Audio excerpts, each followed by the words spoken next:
Hello everybody. So now I want to talk about calculus.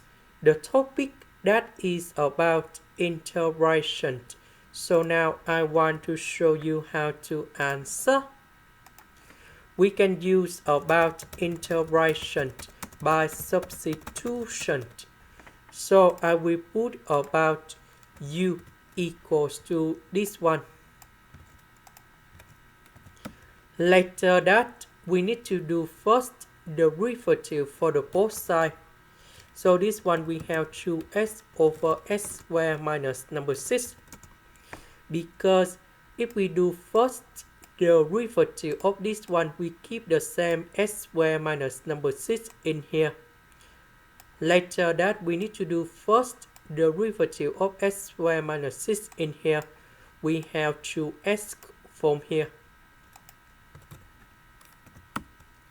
Because we don't have number 2, so we divide both sides by number 2.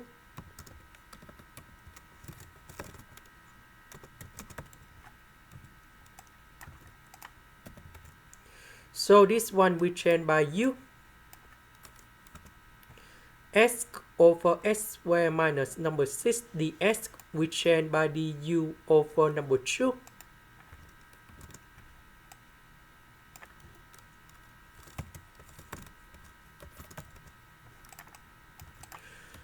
So the integration of this one we have tan u, and I will put about c. About u, that is about this one. This is the end. Thank you for watching.